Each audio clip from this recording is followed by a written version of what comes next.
Halo semuanya, Assalamualaikum warahmatullahi wabarakatuh. Gue perkenalkan dulu, nama gue Zadi Taqwa. Gue kebetulan mahasiswa S2, udah selesai di Melbourne University, dan bidang gue adalah hukum.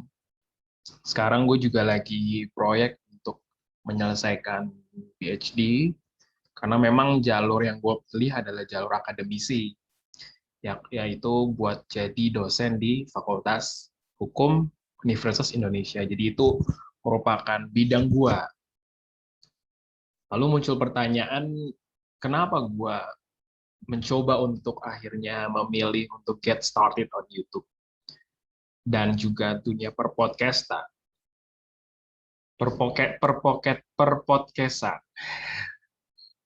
Jadi sebenarnya awal mulanya ya ini tuh merupakan kontemplasi gua ya selama masa-masa pandemi ini,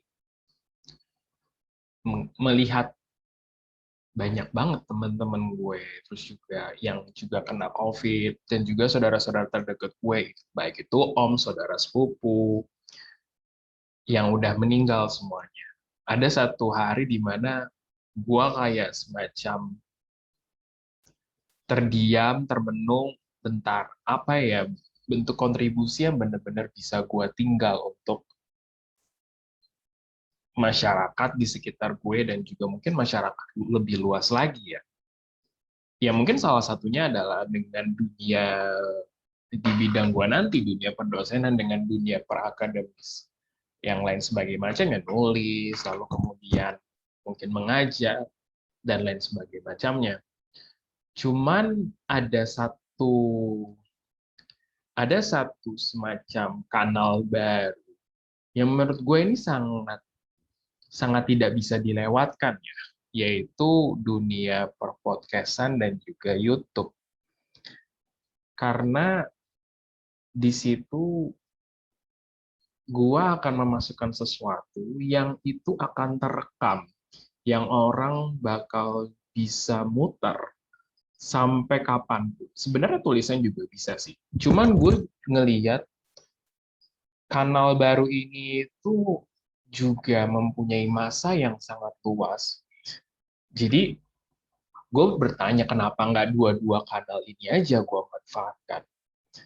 Instead of cuma gue fokus di satu, memang nanti ada persoalan di lah, nanti jadinya nggak fokus dong. Ini menurut gue cuma permasalahan manajemen waktu ya, karena pada kenyataannya begitu banyak orang-orang ya part-time YouTube yang memang maksudnya mereka juga bisa untuk ngejuggle dua dua fokus ini gitu. Dengan dia memberikan prioritas yang memang besar untuk yang ini. Toh juga gue dalam membuat konten-konten di podcast dan YouTube ini itu juga gue berusaha untuk sebisa mungkin memanfaatkan, mengoptimalkan setiap porsi waktu yang memang gue punya gitu. Kenapa instead of gue ngelakuin hal-hal yang mungkin kurang ada manfaatnya ya, gue mending arahin ke sini sebagai juga bentuk bentuk leisure escape gue dan juga bentuk sekaligus kontribusi gue. Jadi itu ya, gue ngerasa bahwa kanal YouTube podcast ini itu menjadi salah satu sumber yang bisa seenggaknya gue kasih kontribusi ke masyarakat. Entah itu nanti bakal gimana, gue sih ingat Ali Abdal ya. Jadi salah satu YouTuber yang gue bener-bener ikutin terus ya. Uh, gue juga nggak bakal tahu seberapa jauh akhirnya nanti ke depan, ratusan ribuan video gue nanti ke depan, apakah memang bakal banyak orang-orang yang ngeliat. Cuman at least gue get started.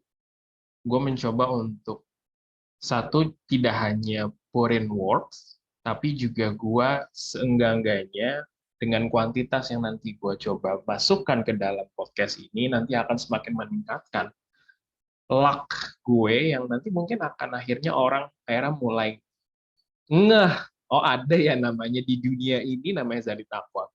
Ya gue berusaha juga sekonsisten itu dan juga sesabar mungkin. Tapi juga gue menikmati prosesnya. tanpa gue harus terlebih dahulu peduli dengan hasilnya di awal. Karena kalau dari riset yang dilakukan oleh Badi itu ya minimal untuk 1.000 sampai 10.000 itu lu butuh sekitar 152 uploads. Cuma terlepas dari itu, gue di sini ingin mendokumentasikan sih segala aspek yang gue passionate di dalamnya untuk menyampaikan, berbagi ke teman-teman semua. Dan khususnya mungkin untuk generasi yang masih masuk dalam kategori muda ya. Mungkin anak-anak, teman-teman SMA dan juga teman-teman kuliah, mungkin ini jadi bakal banyak bidang-bidang yang gue bagi ke kalian ini yang memang itu untuk konsumsi anak-anak sekitar segitu ya. Mungkin nanti bisa juga yang lain, gue nggak menutup kemungkinan, tergantung apakah memang di luar range umur ini itu memang tertarik terhadap hal itu. Nah itu mungkin pertama ya. Nah, terus yang kedua, sebenarnya gini, memang kalau misalnya kita lihat ada beberapa macam genre ya di YouTube. Iya, paling banyak mah entertainment ya. Gua nggak menyalahkan. Jadi memang itu adalah pilihan orang untuk memulai entertainment karena memang juga banyak orang-orang yang memang lari ke YouTube untuk sekedar entertainment. Misalnya untuk dengerin lagu, apakah iya itu bisa gue salahkan? Kan enggak. Lalu kemudian juga ada yang mungkin gaming dan lain sebagainya macamnya. Lalu kemudian juga ada yang banyak ya, atau lucu-lucuan dan lain sebagainya macamnya. Nah, menurut gue ini pilihan orang masing-masing ya, dan memang punya segmentasinya sendiri. Nah, cuma gue mikirnya gini, gue tidak memilih itu karena satu, bukannya gue nggak suka entertainment ya gue juga suka, maksudnya entertain orang. Cuman emang dari awal niat yang gue pengen kasih di sini adalah gue pengen ini kalau gue bisa bilang ya nanti ke depan mungkin genre dari YouTube gue mungkin lebih ke self improvement dan mungkin juga sesuatu yang kayak improving your logic, improving your champions mindset, nah kayak gitu-gitu loh. Yang memang gue rasa ini jadi salah satu apa ya, why gue yang terbesar agar setiap orang yang melihat kanal gue ini itu bisa menjadi manusia yang optimal bagi masyarakatnya maupun bagi dirinya sendiri. Jadi gue seenggaknya ingin hadir di dalam YouTube dan memberikan warna di self improvement itu. Bisa dibilang mungkin education atau edutainment mungkin ya. Jadi gue bakal berusaha untuk bagaimana akhirnya orang bisa attracted to this genre, tapi attracted mereka ini tuh karena memang ini tuh untuk self improving mereka.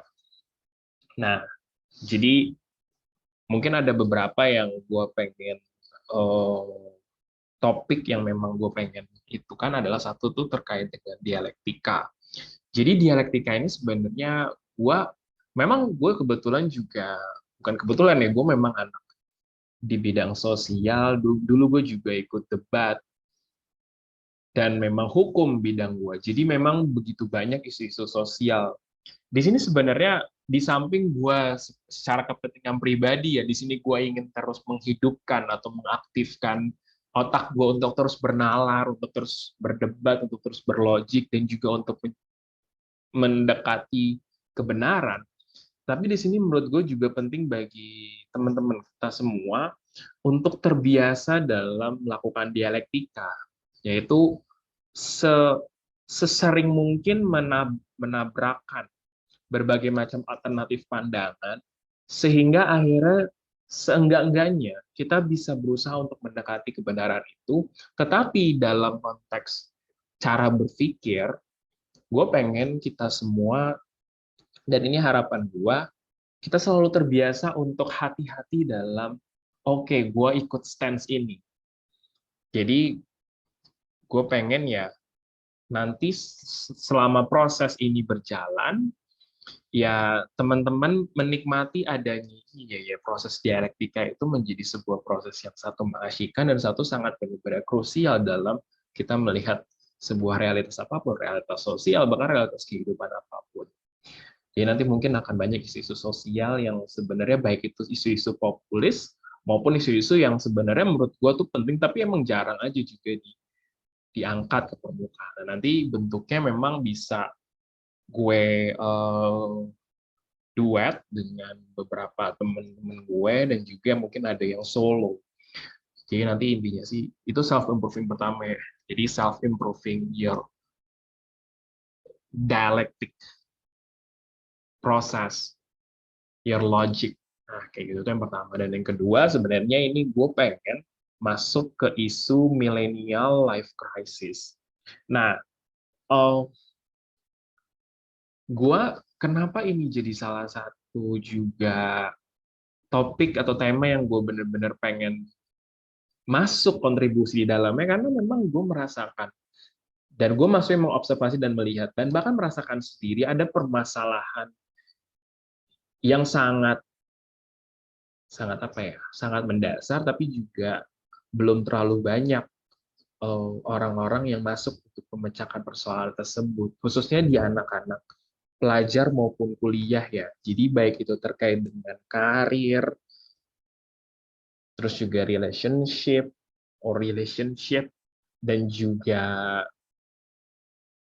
berbagai macam isu-isu millennial life crisis ya, yang menurut gue itu penting. Misalnya kayak pertanyaan karir ya. Sebenarnya pertanyaan karir ini, dan gue juga sebenarnya ada juga dengan temen gue, kita juga lagi bangun sebuah software ya.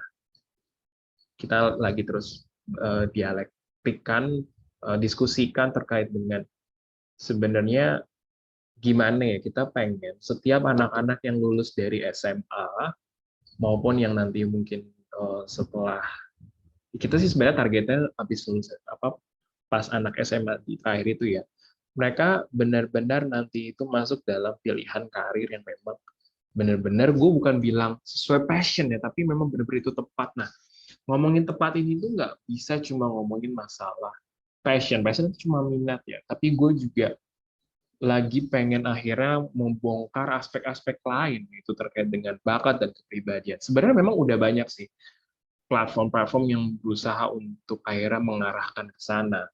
Cuma di sini gue sebenarnya ngelihat ada beberapa kekurangan-kekurangan yang mungkin nanti bisa kita lanjut diskusi nanti lebih dalam ya. Dan ini menurut gue benar-benar sangat signifikan ya mungkin dalam kehidupan sosial masyarakat secara luas. Kalau misalnya setiap orang itu benar-benar memilih karir, gue nggak bisa ekspektasi semua sih. Karena memang ya nggak semua orang juga bisa punya keleluasaan untuk akhirnya memilih karir yang sesuai dengan dia mau.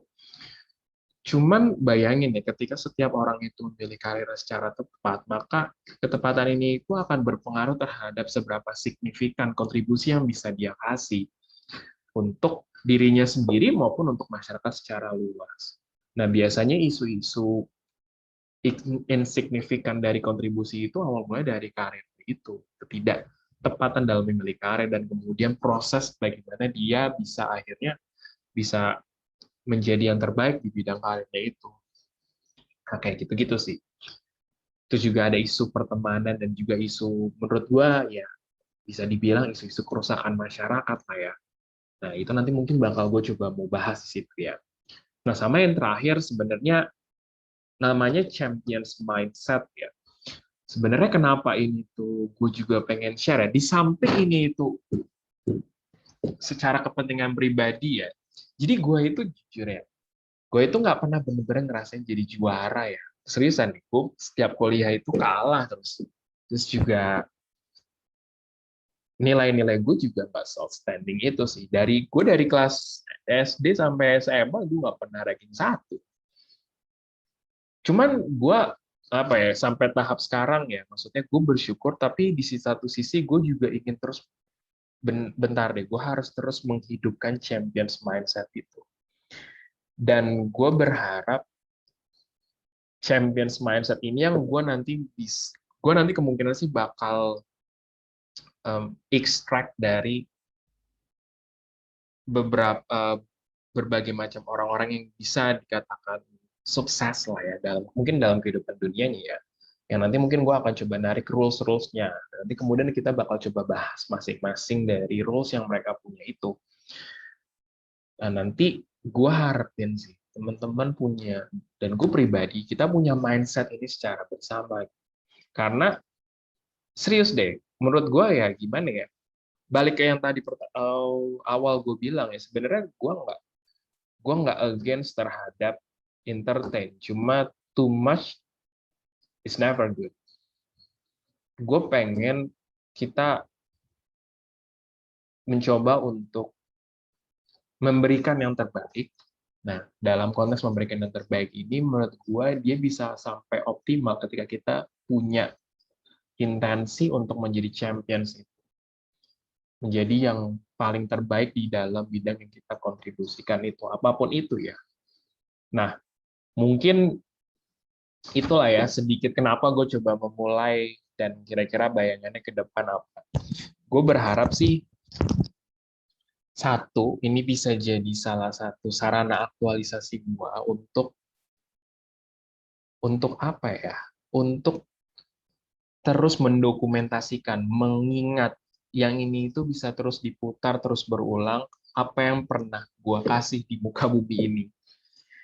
Lalu terus juga di satu sisi ini untuk semakin melatih gue untuk semakin sering dalam membuat produksi, dalam memproduksikan sesuatu yang memang itu berkontribusi besar buat masyarakat. Gue harap sih begitu. Nanti kita lihat aja ke depannya kayak gimana. Gue harap kalian menikmati proses panjang ini. Gak tahu ya, mungkin bisa jadi kalian denger ini pas gue udah nanti berapa tahun ke depan, terus lu semua pada pengen ngeliat awalnya gimana ya.